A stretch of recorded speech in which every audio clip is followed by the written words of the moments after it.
Monsieur le Président, Madame la Ministre, mes chers collègues, je ne peux plus penser à mon fils, le regarder en photo, cela me fait trop mal. J'ai appris à l'oublier. Ce sont les paroles insoutenables de Stéphane Lambert, père français, dont l'enfant a été enlevé par sa mère en 2015. Ce témoignage traduit l'importance du sujet qui nous réunit aujourd'hui.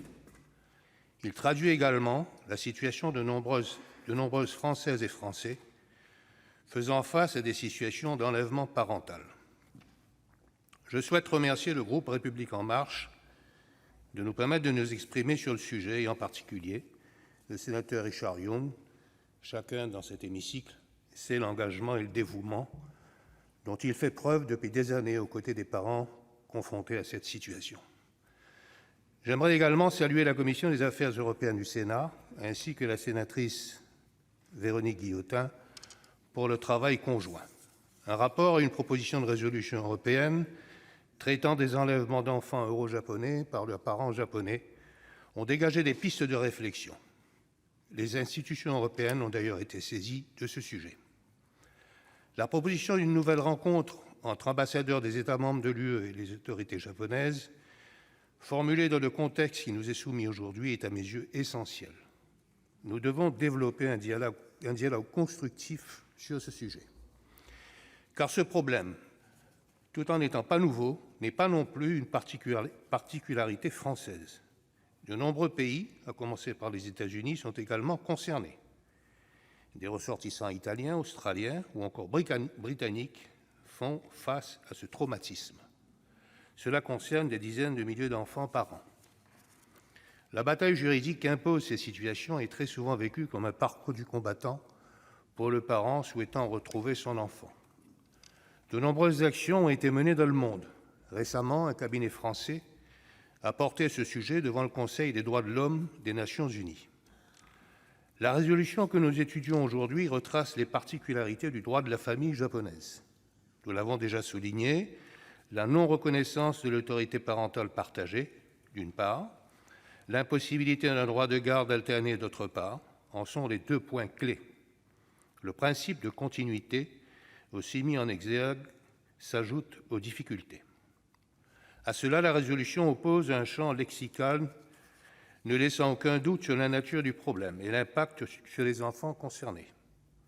Se retrouvent privés d'une part essentielle de leur identité, déficit affectif susceptible de nuire à leur développement personnel, intérêt supérieur de l'enfant.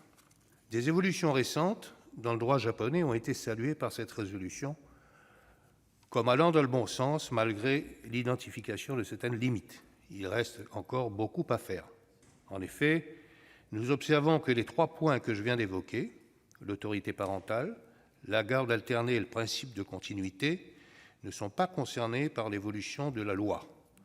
Or, ils sont une partie de la solution. Je souhaite souligner et saluer quelques propositions précises de la résolution qui me semblent aller dans le sens de l'intérêt des enfants et de la défense de leurs droits fondamentaux. La première, découlant du nécessaire dialogue entre la France et le Japon, apporte son soutien à la création d'un poste de magistrat de liaison à l'ambassade de France au Japon. Cette liaison me semble primordiale, d'autant plus que ce magistrat existe déjà auprès de l'ambassade du Japon en France. Ce serait un moyen supplémentaire de faciliter les gestions de divers cas entre nos deux pays. La deuxième, que je salue, est la volonté de rétablir le comité consultatif franco-japonais relatif à l'enfant au centre d'un conflit parental. Ce comité n'est plus actif depuis 2014, mais il pourrait permettre un dialogue plus constructif et plus efficace. Enfin, le dernier point de cette résolution que je souhaite mettre en avant est la sensibilisation de nos magistrats.